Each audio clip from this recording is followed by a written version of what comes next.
I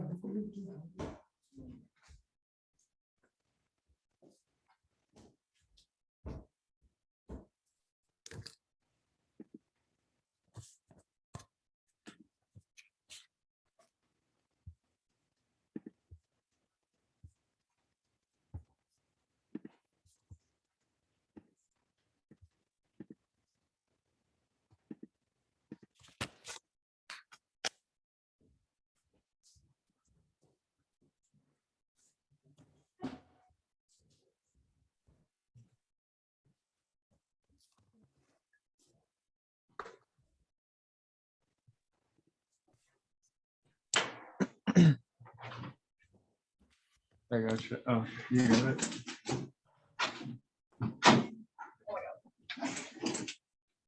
That's good. Do you want that close? Yeah, close.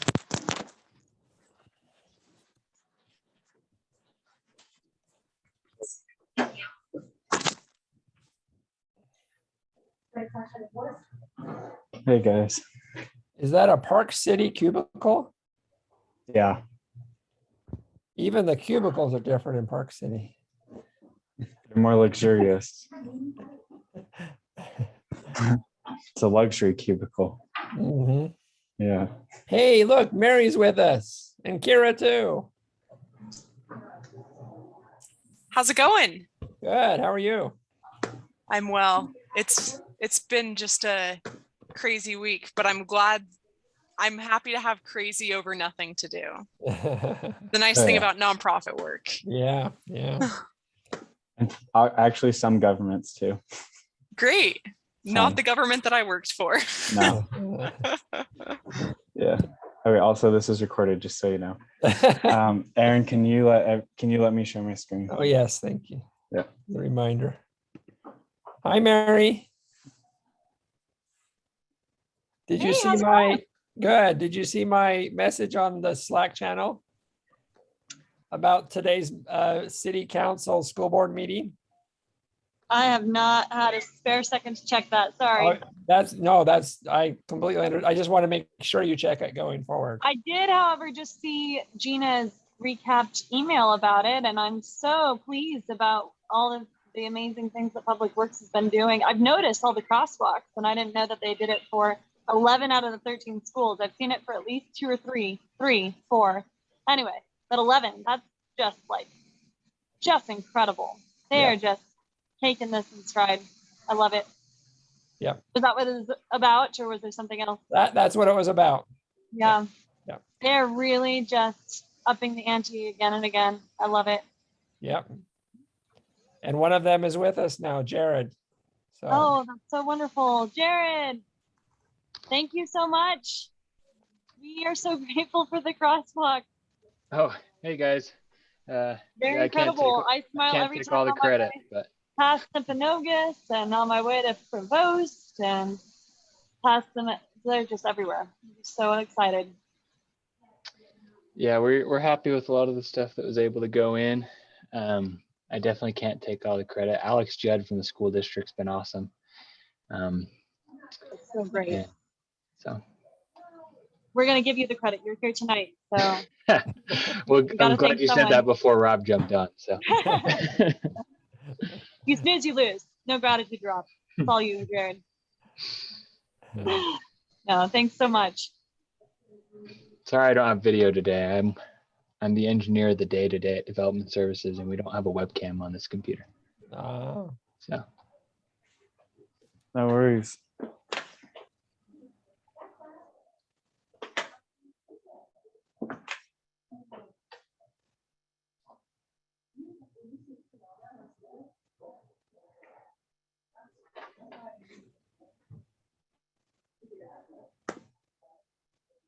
I just got finished installing some bike racks, like bike corral style in the streets. Oh, cool. Yeah. I could show you a picture really quick. Like this. See, just temporary kind. Right. Yeah. And then they also double as curb extensions too. Mm-hmm. So that was Did fun. you bolt those into the asphalt or just the rubber bar? No, I just set them down on the ground. I think they'll be heavy enough that people won't move them. Mhm. We will see. Yeah, I told the public works people I'm not going to give them extra work. So hopefully no one's going to move them. We had being heavy isn't always a silver bullet. We That's had true. somebody steal one of our I don't know, Jared, what are they? Probably 50-pound at least. Yeah, at least. Not speed bumps. What's the word? I'm Rumble looking for? strips. Oh yeah, the temporary rumble strips. What? Kid. The rubber Kid. ones. Yeah, just some. It looked like teenagers or young adults. We couldn't track them down. We have but footage of it, but we it have was at footage. night, so Yeah. it's, We don't have enough. There's not enough detail to tell what the car is or they license just plate or pull up, anything. But grab it, put it in their truck. And, threw it in their trunk. Was this at your temporary roundabout? yeah, up on 1450 East. The heck? Somebody did that. We had one of those little yellow plastic things that looks like a kid running out into the street that said like slow because we're on Right. the corner, and someone stole it. It's crazy. They took some of our potted plants too, which I mean, Shoot. they enjoy them. At least they Were can they use those. fake plants? I can Yeah. guarantee on a bicycle, even on a cargo bike, I can guarantee that somebody on a bike or a cargo bike would not steal either of those things. Yeah.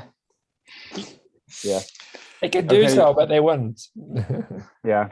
Okay, guys. Well, it's 5 minutes past, so let's start. Okay. We're going to go around. We're going to do quick introductions. Just say your name, why you're here. So I'm Austin Taylor. I'm here as the executive director of BikeWalk Provo. And next is Aaron. I'm Aaron Scavlin. I'm director of operations for BikeWalk Provo. Kira. Kira Johnson, the director of Provo Bicycle Collective. Clark. Mark Pixton, director of data and research at BikeWalk Provo. Rob. Rob Hunter, Provo transportation engineer. Okay, Mary. Mary. Austin, did you say Mary? Yeah. Introductions. It's Just been say really quiet. you're good. Just I'm Mary Wade. I'm here for Safe Routes to School. Thank you. Okay, Jared. Jared Lillywhite, engineer with Provo. Thanks, Todd. Hi, I'm Todd. I work on BikeWalk Provo website. Thanks, Todd. Dakota. Yeah, I'm Dakota. I'm board secretary at BikeWalk Provo. Thanks, Dakota. On your way home, it looks like. Yeah, hopping on my bike. Nice. Okay, Heather. Is that me? I'm Heather Yeah. Gavland, Franklin neighborhood. Thank you. Okay, Stan.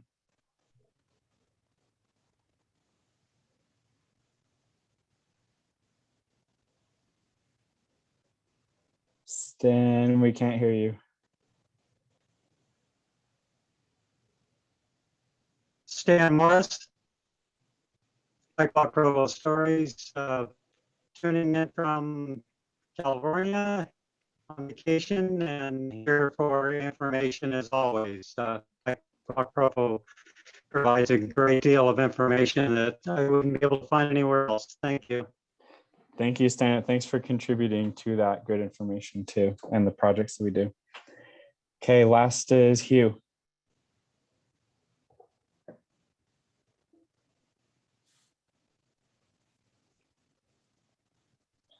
Okay, I'm going to imagine Hugh is traveling as well.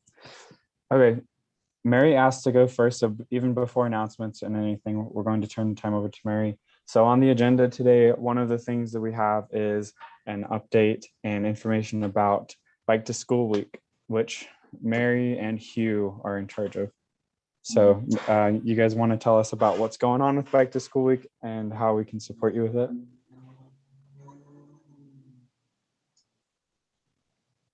Yeah, Hugh, you're mostly heading that up. I just wanted to, so I'll let Hugh mostly talk about this, but I just wanted to say that we have had several schools, as they've been signing up to participate in Bike to School Week, indicate that they do not have a plan that they know of for safe routes to school going on at their school, and that they wanted more support and information to get one started and start talking to the right people and get that ball rolling. So that's been really good. I've reached out to those schools that have marked that, and at least one has responded and said that they're excited to reach out to the school community councils and start with some forward momentum there.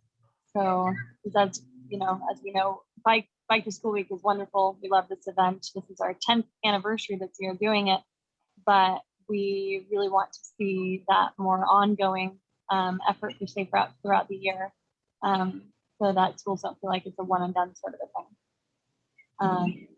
So yeah, that's all I wanted to report on. Q, I think we're up to how many schools on the spreadsheet have signed up so far?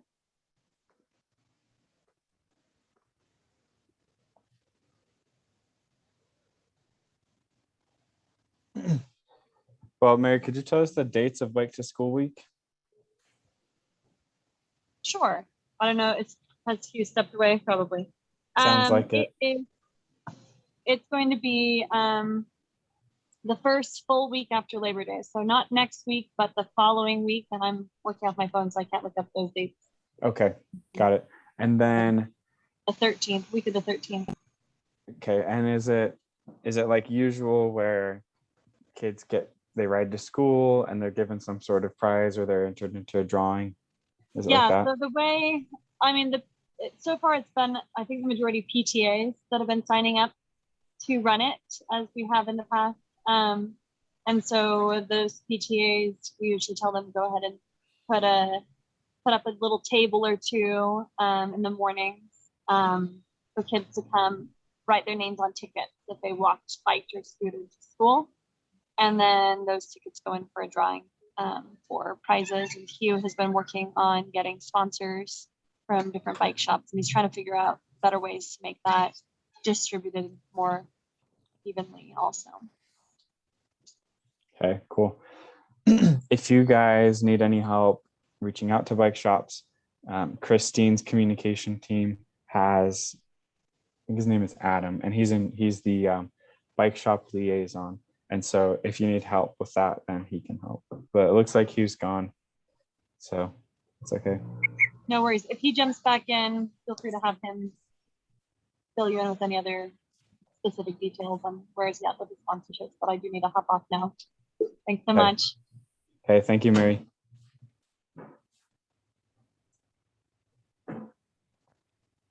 Okay, Hugh's back. Hugh, we kind of finished up, but if you want to add any more details, you can. It's fucking worth it. Austin, can you hear me? Yes.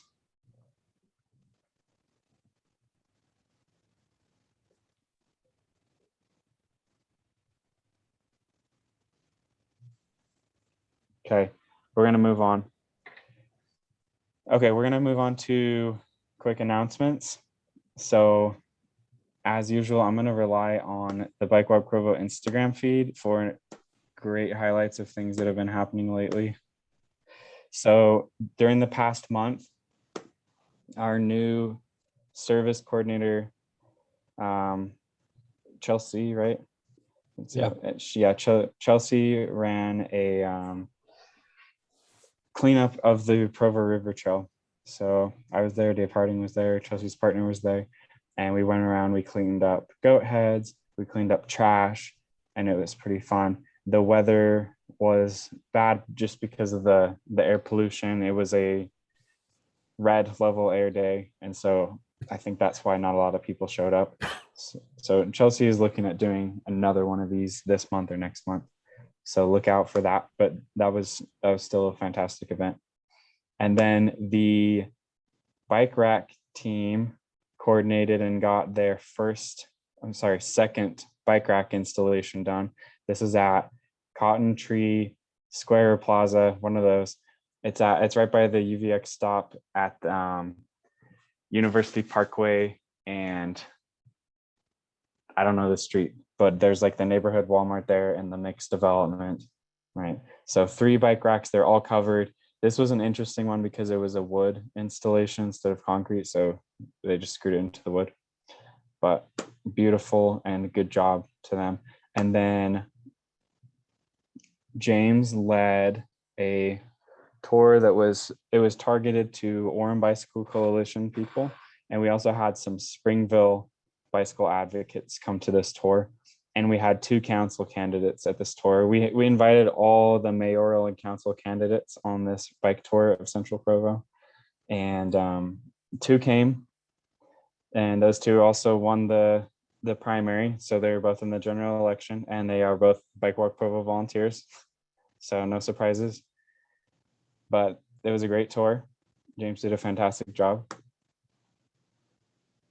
And okay, last update, and this is an important update, is that the city is hiring a city engineer. So the city engineer has authority over most of the built environment to make sure that it's safe and that it functions well. So the last one was Dave Graves. We don't know who this next one will be, and we're really excited to see who it will be. We want to make sure that it's someone who believes in active transportation and is going to work to make Provo a more livable place. So if you have qualified candidates, this is someone who is a professional engineer, has that certification. They've been working in the field for quite a while, have managed people before, tell them about this job. It's a great job. Provo City has 4-day work weeks, which is fantastic. They have all the benefits that government jobs do. The pay is high for this. So tell them about this job, because this person's going to be a very crucial person. And that's it for quick updates. Did anyone else have updates, like BikeWalk Provo related updates I want to share? Hey, Austin, can you hear me? This is Hugh. Yeah, we can hear you, Hugh. Hey, sorry, I had a connection issue and I think I got kicked out. And I apologize. I know Mary was talking, but I'll just give a quick filler for the rest of the bike walk or bike to school week.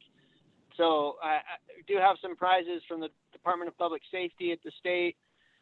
Board of Provo has signed on for some prizes. Put feelers out to Hangar 15 and Mad Dog and Taylor's and Gary's Bike Shop. And I have some time tomorrow. I'm going to go around personally to follow up with those folks. But if anybody wants to put a plug in, so people, that'd be great.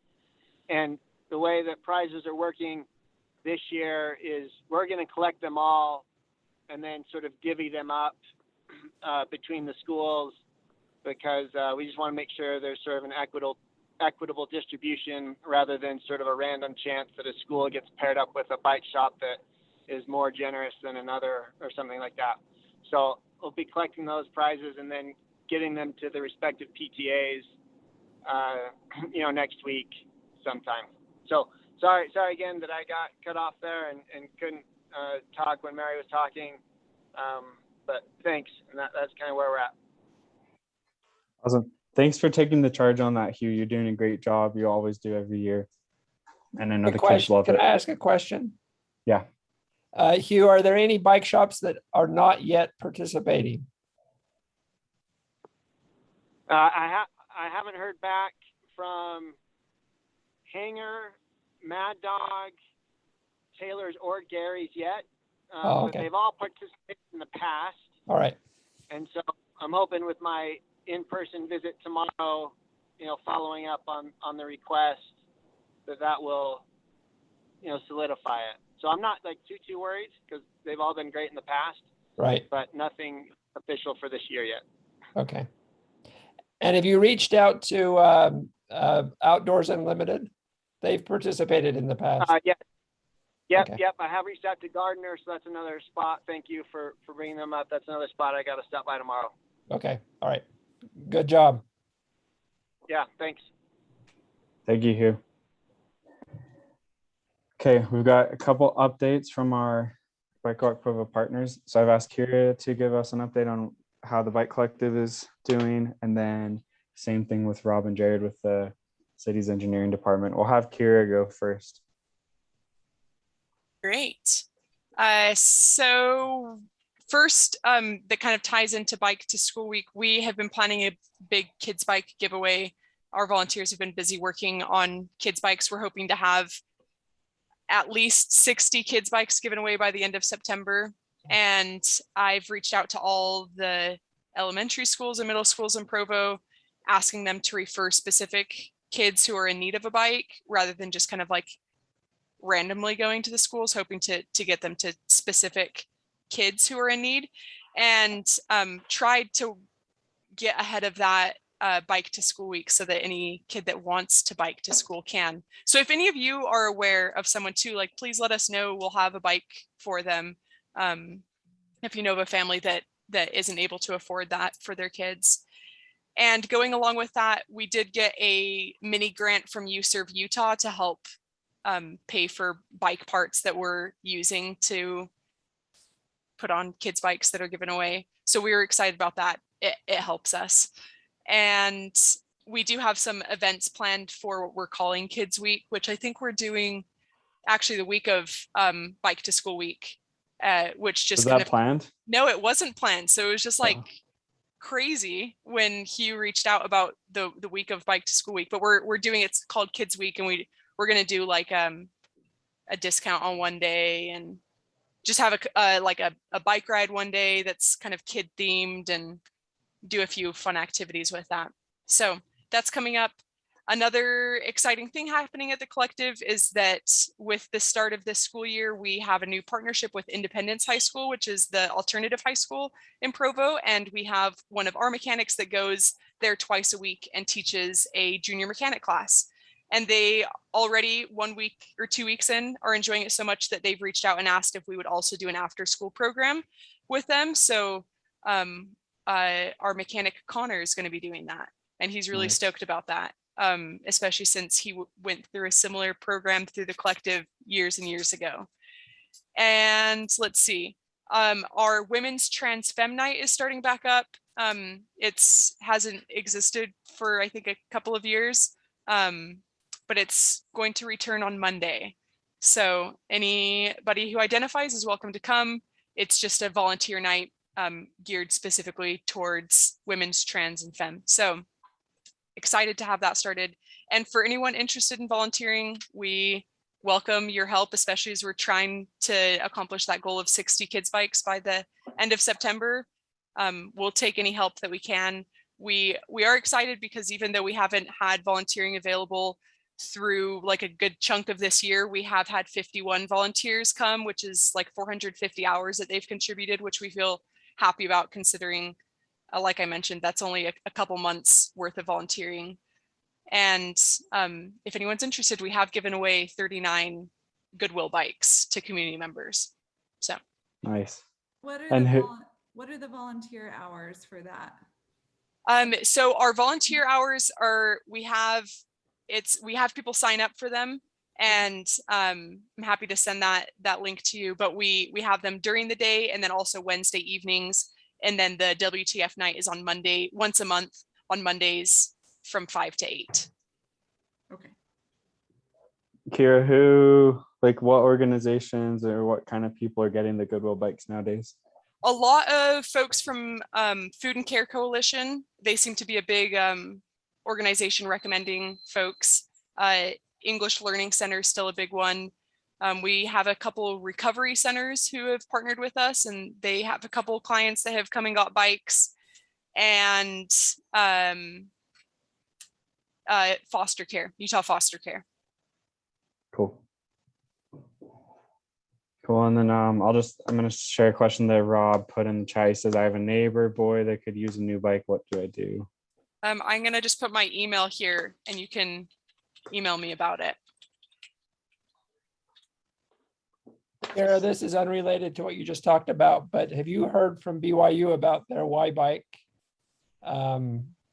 bicycle promotion and safety event? Yeah, so we're going to be participating in their safety fair, and we also participated in the new student orientation fair, and we're going to do bike valet for I guess it's not technically tied to BYU, but the Rainbow Collective Pride Night on Saturday.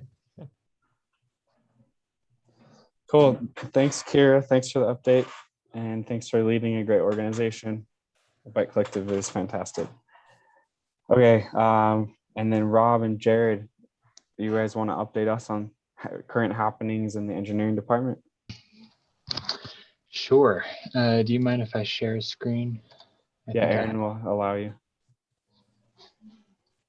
All right, can you see that? Yep.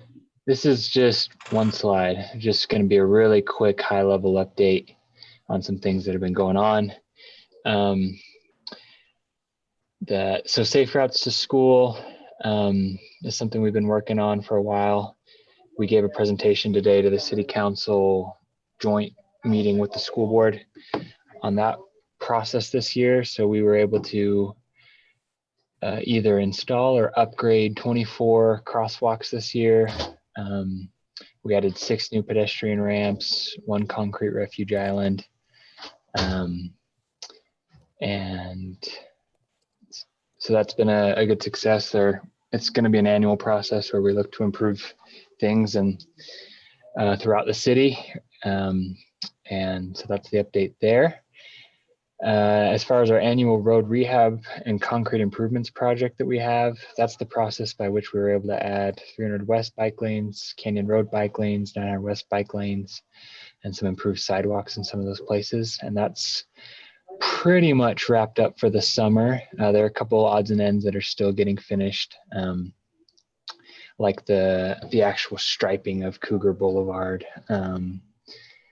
and Center Street near 2530 West. So there are a couple of small things that still need to get wrapped up, but it's just about done. Center Street I threw on there. It's been, I think we updated you months ago that there was a master list of all the potential improvements for Center Street that we compiled and sent to TMAC many months ago, and they have been in the process of discussing those improvements and ranking them, and so they should be sending their report in to be prepared to move on to the city council, from what I understand, in the next month or so. Is that right, Rob? Yeah. So that's where that's at. When they do have their recommended improvements, we're going to plan on testing things out as much as we can through temporary, interim, cheap measures. And we can definitely inform you of that and possibly work with you guys on that, because I know that when it comes to tactical urbanism, you've got your committee and you've got experience in that kind of thing. So yeah, we'd love to help with volunteer labor if you need it. Sure. Yeah, we'll keep you posted for sure on what measures TMAC is going to recommend we pursue. I thought I'd bring up 800 North, 700 West, because I know that's one that Aaron had brought up and had been involved in. The pedestrian ramp on the northeast corner of that intersection has been pretty much constantly flooded. And so our storm water division has been working on that. It's all ripped up right now because they're installing a storm drain pipe that will take the water away from that pedestrian ramp and some new inlets. So it's all ripped up right now, but it should be in the next, I think, 2 weeks is what I heard. It should be done. And then that kind of coincides with the next bullet point, which is 1100 West, 600 South. The same crew that is working on 800 North needs to work on the 1100 West, 600 South curb and storm water or storm drain. So they won't be able to get to that until after they finish 800 North. So that's where that's at. And then as far as the complete streets policy goes, I know I'm just coming at these really quick. We can ask questions afterward. But the complete streets policy, after discussion with the administration, it's not going to be adopted into code per se. It's not a new code. It's going to be a document that is inserted at the beginning of the transportation master plan that summarizes the complete streets elements of our existing processes. So it kind of just puts it all in one place and puts it in the transportation master plan to refer to in kind of a consolidated format. So that's kind of an update on some of the things we've been working on that that you guys would be interested in. But we'd totally be open to any questions you have about any of those or other things. Yeah, this is all fantastic work. Do you guys have questions? Yeah, what are the proposed improvements for Center Street? What are I mean, maybe even the top three? Well, so top three is what TMAC is trying to determine. They're ranking them on their scale that they've come up with. All we did was compile a big list that I believe BikeWalk Provo has that list from way back when. And it's all public on the TMAC. You can see their recorded meetings on YouTube. Yeah, but it includes everything from completely closing Center Street to traffic to installing raised crosswalks to just simple things like putting sharrows on the road. It's pretty broad. And TMAC has been tasked with determining what their recommendation would be from all those various options, because one improvement could affect another one. If you completely close Center Street, well, you might not need to. You'd probably want to design it a lot different than just installing raised crosswalks. So they're just kind of ranking all of the potential improvements that have been proposed over the years. And are they incorporating that third party, or is it just TMAC that's making the call? It's engineers, third party consulting. Yeah, there's no third party consultants right now that have been brought on board. I know that's something that's gone on in the past before I was in the city, but yeah. right now it's just TMAC. So, and staff has been attending the meetings. I mean, we've given input on what different things, what they might affect. In fact, that's a lot of what they're doing. What they have been doing is kind of ranking or determining the impact on a numbered system, what the impact is to different things like the parking, the aesthetics, the walkability, different modes of transportation. So they're kind of looking through and coming up with a plan of what they propose to try out to the council. At that point, it'll go to the council. Again, the public can have input, staff will give input, and council will decide whether to, I guess, adopt the TMAC recommendations of. It's not necessarily, I mean, I don't see it. I mean, TMAC is the one that's making the recommendations, but from the discussions and how I see things having moved forward, there's not going to be a recommendation of we're going to totally tear up Center Street and restart, from scratch all at once. It's kind of an iterative approach of as we move things along, seeing what would be affected, making sure we're not. There's some pedestrian improvements, there's some safety improvements that could be had on Center Street, and doing it in a way that doesn't totally blow up what Center Street is all about, right? We want to make it safer. We also need to keep it a destination. And so that's kind of what they're working through right now. And what I see is kind of a step-by-step process. And then we can test things out on an interim basis. Some of the larger impacts tested out on a larger basis, but that's kind of the process that we're going through. Once we get to, if and when, we get to large, significantly changing Center Street, yeah, at that point we'd bring on a consultant. Well, it kind of depends on the size of it. We may do designs in-house, bring it to public outreach, or we might bring in a consultant. But at this point, it's just kind of, we have everything from doing just a little bit to completely, changing what Center Street is all about. TMAC, kind of figure out how fast do we get from point A to point B, make your recommendation to the council, you weigh in, either adopt that or kind of or tweak it or whatever, and give us a path forward. Right now we've got a overarching Jared, what do they call that? I don't remember if it was a guidance document or guidance statement. I can't remember what exactly it was called. They called it their vision statement. Their vision statement. Thank you. Their vision statement for Center Street. TMAC is saying, okay, if this is the vision statement, here's some ways that we could, kind of move towards that. But it's not going to be a rip up Center Street and restart from scratch all at once. I don't, like I said, TMAC's making the recommendation, but that's not how I'm seeing things are going to go, which I would agree. I think, there's some improvements that need to happen, but there's a lot that's good about Provo Center Street. We don't want to rip it all out at once and then realize, yeah, that wasn't that wasn't what we wanted.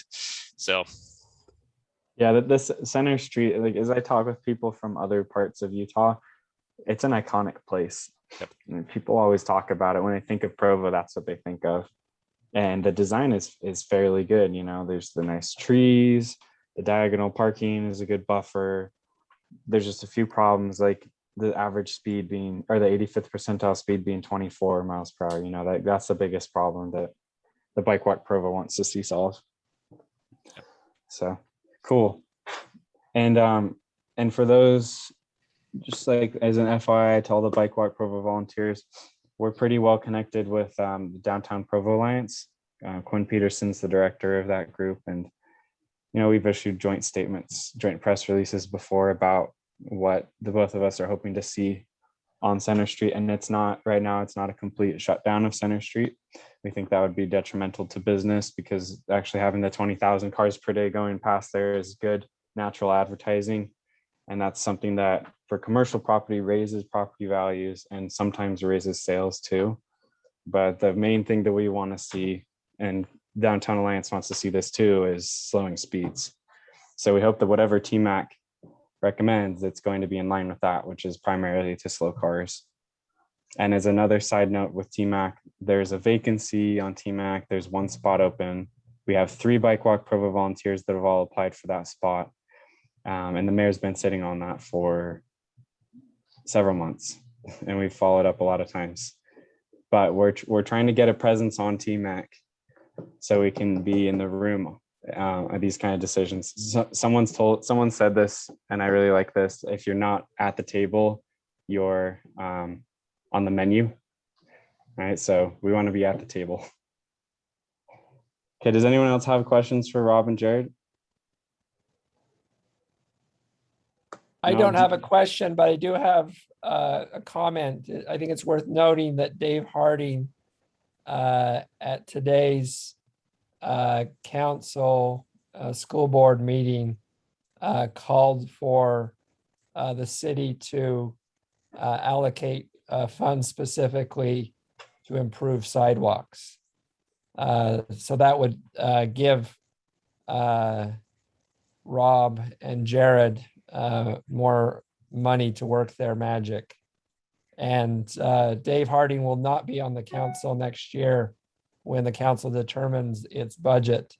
So we as an organization need to be sure that we're following up on that and making sure it happens. We've been calling for many years now.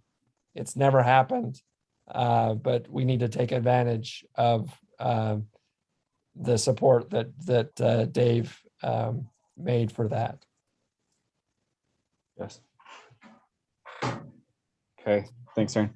Thank you, Rob and Jared. I can speak for everybody. We're always grateful for the work that you do. You always do a fantastic job. And you'd like more money to work with, right, Rob and Jared? Always send it our way. Okay. We'll do our best. Okay. Taking donations, Aaron. Just kidding. Okay, Jared, you can stop sharing your screen now. Okay, so we've got a few big BikeWalk Provo things happening all in like 2 weeks. It's going to be a crazy September, I can tell you that. we're doing so many great things.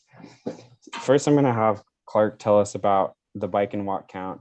If you guys remember back in, and I'm going to share my screen. So in 2019, we started what we hoped would be an annual biking and walking count. And, we got big.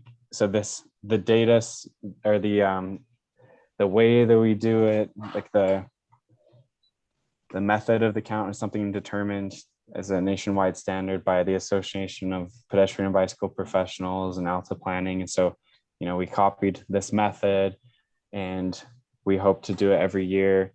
When 2020 hit, we didn't do it because the numbers were so low because BYU was not in session. So we felt like it was not an appropriate year to count. So 2021 is here and we want to do a count again so that we have some longitudinal data. We can see how things are going, if biking and walking is going up, if it's going down, So Clark is going to lead us this year. Clark's the research and data director for BikeWalk Provo. He is, he's got the PhD from MIT. He's a BYU professor in the business school. So he understands data. And so Clark, you want to tell us about this project and what we can do to help? Yeah, definitely.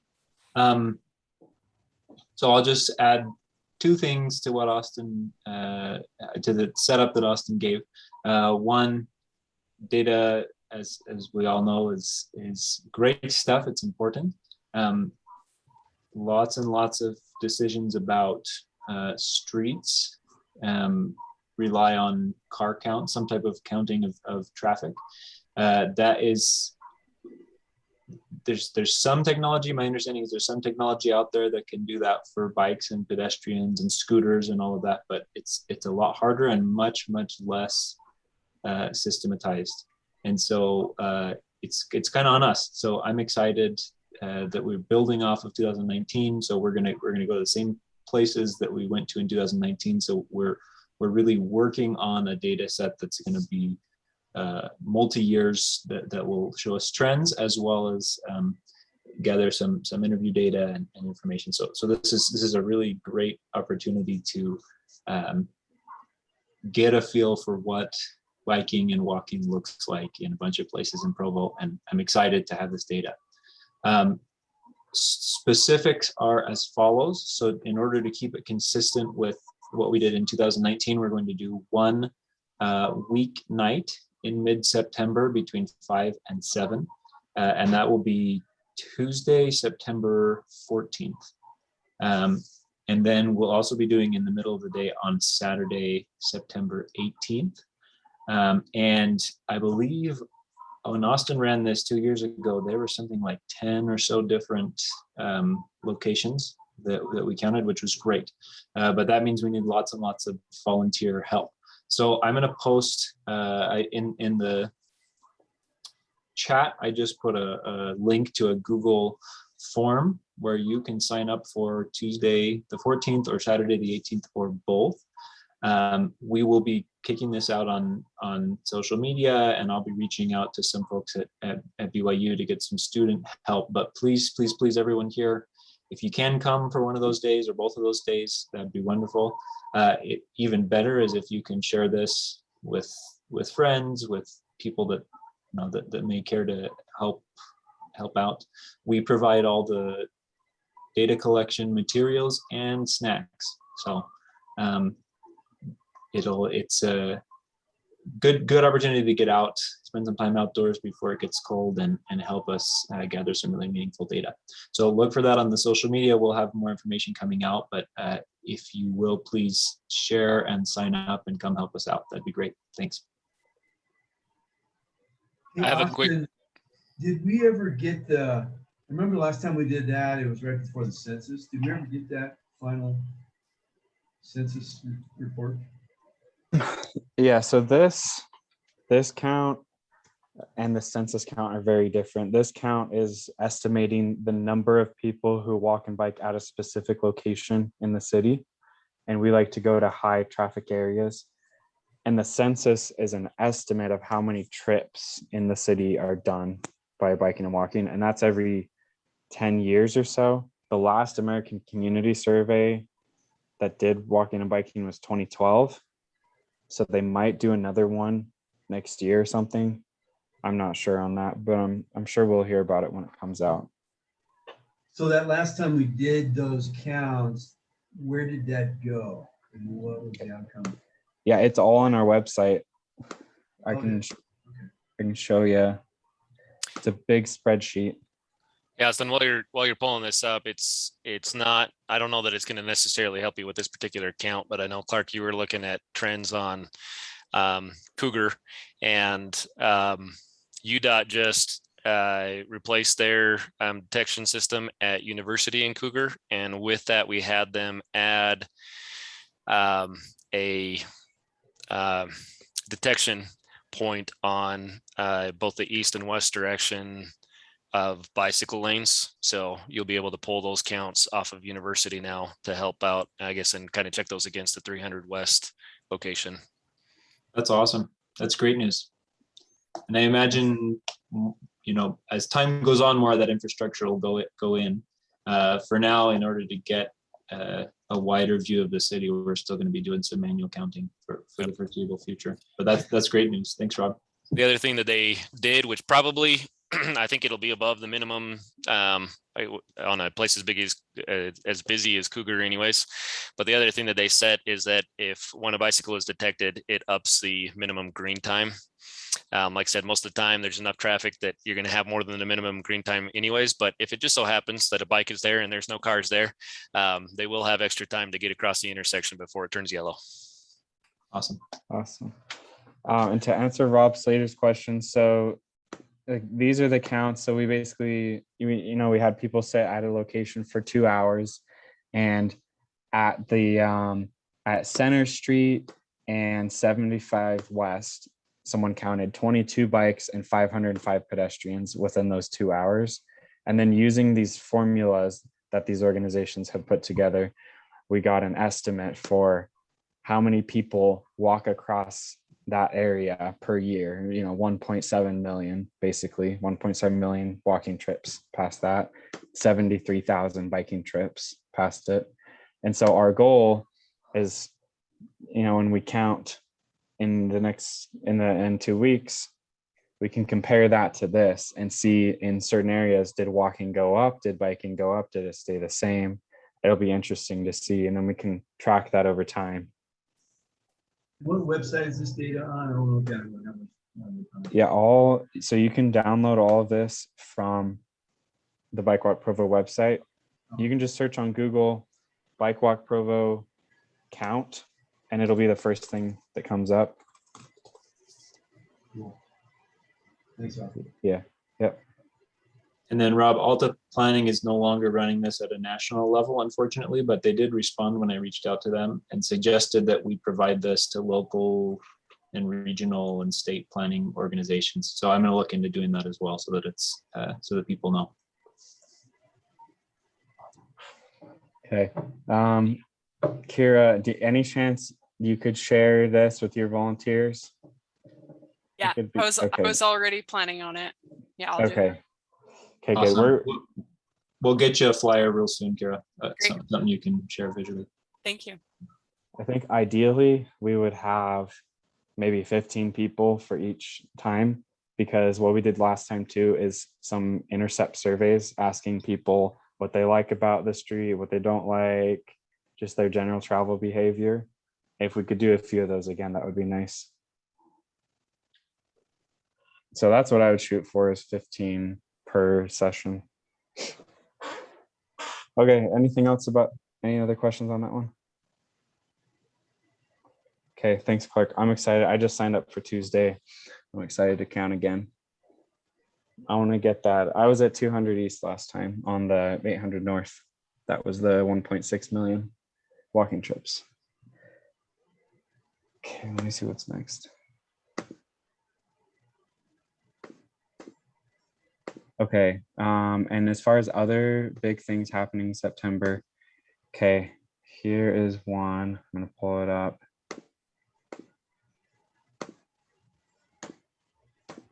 Oh, and by the way, while we're talking about Clark and TMAC, Clark actually gave a presentation to TMAC last month in August about Cougar Boulevard and what we're seeing. We shared it, it's recorded on YouTube. We shared it through our newsletter and stuff, but he did a great job. So BikeWalk Provo has been awarded a grant from Spin Scooters and Better Block Foundation to build a parklet in Provo. We've coordinated with the city's parking coordinator and the Downtown Provo Alliance, Quinn Peterson, and we determined that this is the best location for it. This is on 100 West and like 10 North, just right off Center Street. It's right next to India Palace. Quinn likes it because India Palace has been asking for an outdoor dining area for a very long time. There are a lot of restaurants along that strip, bakeries, coffee shops, the types of places where people would want to sit and eat something outside. And so Javin from the city just set up a meeting for, I think it's like Tuesday next week, where we're going to hopefully get final approval for this. They said it would be good, but we'll see what we can include, what we can't include. So one of our new volunteers, Britton Corbett, is the project manager on this, and he's been asking people for ideas of what we can include in the parklet. And he's determined that these are going to be some of the features we might include. So a little mini golf course, because this is going to be a fake grass base, small solar lights for nighttime, just put in the planters, a bench swing, possibly a tiny art gallery, some fencing around it, a mural. There's lots of things that we could put in. And I think what we'll need from you all is to help show up and build this parklet on National Parking Day, which is September 17th. That's a Friday. We're probably going to do it in the afternoon after business hours. And, I'm going to leave the scheduling to Britton, but we'll share this information with you all. And we hope that you'll make time in your schedule to show up and be a part of the construction of this fantastic parklet. The idea is that we're showing people how space could be treated differently. This is just one parking space, and we want to show people how much life you can put into one parking space. So any questions about the parklet? Are we going to need, do you need us to bring tools or anything, or is that going to be provided? That's going to depend on what we're building.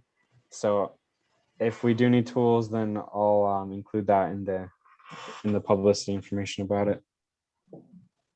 Oh, okay, so it's a couple weeks away, but it's not exactly determined when it's going to be built.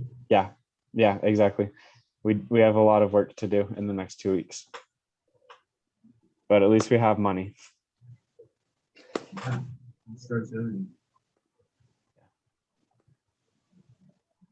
Okay. Oh, Rob. I anticipate from a city standpoint, a lot of the questions will be answered at the Tuesday meeting, in terms of what can go in. You guys will still obviously need to determine what you're what exactly to do, but at least from the city side, I think a lot of it will be determined in that Tuesday meeting. So yeah, I'm hoping that we can overcome fears. I know people are going to be scared, like this is new, it's different, they might think it's a safety hazard. A car parks like this all the time and it doesn't disrupt the traffic flow, right? And it doesn't disrupt safety. So we're hoping that we can just take the same space as a car, just use it differently. Very cool. Okay. So that's the parklet. And then the last thing that I want to tell you all about is we have a lot of events and meetings where we discuss projects and BikeWalk Provo work.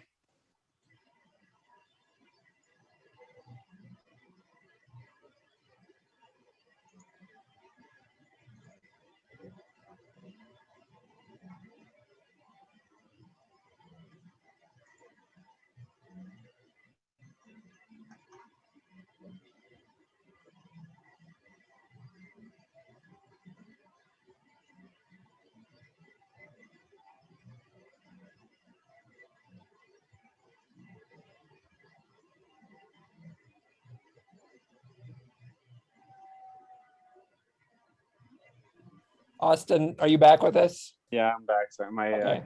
Yeah, you're good. Okay. So the last thing that I want to say is that I feel like we all deserve some sort of fun social gathering that's not work related, BikeWalk Provo work related. You know, we're just gathering for a party for fun to get to know each other. And so we are going to partner with the Bike Collective on a volunteer appreciation event. And you guys don't have to do anything. Kira and I are going to head this up. We're probably going to plan it at Paul Reen Park. We'll bring food and plan some fun games, and you just show up alone with your family, however you want to show up, and just enjoy yourself for this party. So we will keep you posted on how that's going to go. Anything to add, Kira? Nothing to add. Just hope that everybody comes.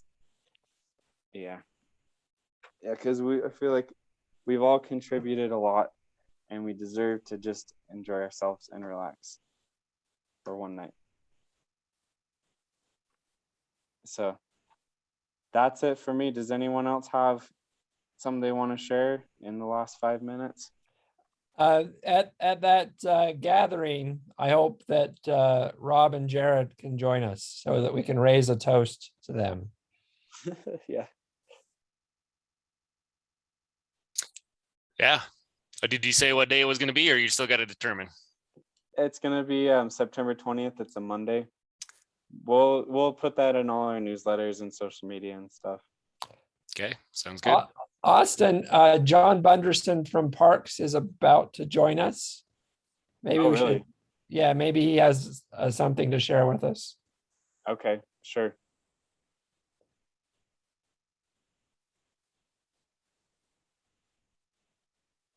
John, are you with us? Hello. Hey, John, we're in our last 4 minutes, and if you have anything you want to share, then feel free to. I got a little thing. Okay. I'm going to drop it in the chat, but would like to let everybody know that we would love to hear suggestions, comments, or feedback regarding the Provo River Trail design that is beginning on 2230 North up to 3700 North University. And we are taking comment to the Parks office email account, and be glad to get that feedback from this group specifically. Okay, awesome. And you said you're putting it in the chat, John? Yes. Okay, sweet. Let's see. I am on my phone. Could someone share it in the BikeWalk Provo Slack so then we can have Christine publicize it? Yeah, I'll do that. Okay. I believe I typed it correctly. I'm going to double check. And then John, where can people find the actual drawings of the design? They're not done yet. So we're taking the comment to understand what would be useful purposes for this trail. So like you're generally asking people, what would you like to see changed on the trail? Yes. Okay. If there's a specific bump that angers you every time you go through there, let us know. Okay, cool. And John, what are the parameters again? Can you put those in the chat? Yes. So it's the trailhead at 2230 North, that's about 300 west, right. 2230 North, east to University Avenue, and then up University Avenue to 3700 North. That is our area that's being worked on. And 3700 North, is that Pitts or Will's pit stop? Yes. Oh, okay. So south side of that intersection. Right. Okay. Cool. We will share that, and I'm sure we're going to get a lot of responses because it's a popular trail. Have you guys thought about doing like intercept surveys too, just stopping people in that section and asking them what they want to see changed? Yes, I have one scheduled with MAG, but not at that specific section. It may be something that's done before we're completed with our design though. But we know this group traverses many of the sections of trails in Provo City and thought this would be a good group to reach out to. Yeah, absolutely. We can get you lots of comments. Thanks for letting me put that out there. Yeah, thank you, John. Okay, well, we are wrapping up. That's it. Thanks everybody for joining. And really hats off to Provo City employees, man. You guys are Yeah. doing awesome work, and yeah, thank you so much. Yep. Okay, thanks everybody. We will see you soon. Thank you. Thanks, Austin, and everyone.